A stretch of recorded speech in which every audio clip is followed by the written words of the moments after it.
London Olympics 8వ రోజున 1-2 ఫలితాలు మినహా భారత శిబిరానికి అంతా నిరాశ ఎదురైంది. గాయంతో ప్రత్యర్థి తప్పుకోవడంతో సైనా నెహ్వాల్ కు కాంస్యం లభించింది. బాక్సింగ్ లో దేవేంద్ర సింగ్ క్వార్టర్ ఫైనల్ చేరుకోగా మనోజ్ కుమార్ వెనుదిరిగాడు. టెన్నిస్ లో మిక్స్డ్ డబుల్స్ నుంచి పేస్ సానియా జోడీ నిష్క్రమించింది. డిస్కస్ త్రోలో కృష్ణ పునియాకు 7వ స్థానం దక్కగా అథ్లెటిక్స్, షూటింగ్ విభాగాల్లో భారత్ కు ప్రతికూల ఫలితాలొచ్చాయి.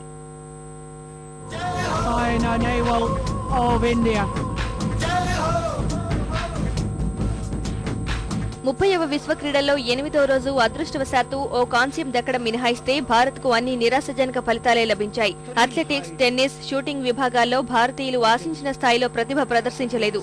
బాక్సింగ్ లో మాత్రమే భారత్ కు మిశ్రమ ఫలితాలు దక్కాయి. 49 కేజీల విభాగంలో లైట్ ఫ్లైవెయిట్ అంశంలో దేవేంద్ర సింగ్ క్వార్టర్ ఫైనల్ చేరాడు. మంగోలియన్ బాక్సర్ శర్దాంబాను దేవేంద్ర 16-11 తేడాతో మట్టి కరిపించాడు.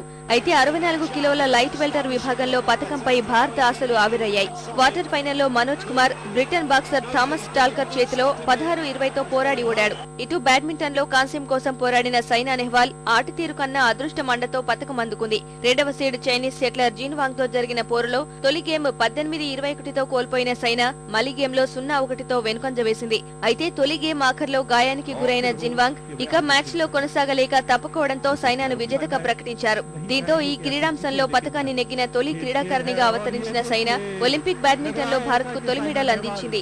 టెన్నిస్ లో ఒక్క పతకమైనా దక్కుతుందన్న అభిమానుల ఆశలను లియాండర్ పేస్, సానియా మిర్జా ఆవిరి చేశారు. క్వార్టర్ ఫైనల్లో బెలారూస్ జోడీ మాక్స్ మిర్నీ, విక్టోరియా అజరెంకా చేతిలో పేస్, మిర్జా 5-7, 6-7 తేడాతో ఓటమి చవిచూశారు. అథ్లెటిక్స్ లోనూ భారతీయులకు చేదు అనుభవాలే ఎదురయ్యాయి. డిస్కస్ త్రోలో ఫైనల్ చేరి పతకంపై ఆశలు రేపిన కృష్ణ పునియా 7వ స్థానంతో సరిపెట్టుకుంది.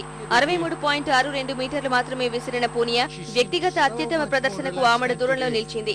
3000 మీటర్ల స్టీపుల్ చేజ్ లో 15 మంది పోటీ పడగా సుధా సింగ్ 13వ స్థానంలో నిలిచి కనీసం ఫైనల్ కు కూడా అర్హత సాధించలేకపోయింది. మహిళల డబుల్ ట్రాప్ షూటింగ్ లో షగున్ చౌదరి 20వ స్థానంలో నిలిచి తుది సమరానికి క్వాలిఫై కాలేదు. రోయింగ్ డబుల్ స్కల్స్ లో భారత జోడీ సందీప్ కుమార్, మణ్దీప్ సింగ్ చివరి నుంచి 2వ స్థానంలో నిలిచింది. ఓవరాల్ గా చూస్తే బ్యాడ్మింటన్ మహిళల సింగిల్స్ లో టాప్ సీడ్ ఈహాన్ వాంగ్ రజతంతో సరిపెట్టుకోగా లిజూరికి స్వర్ణం లభించింది.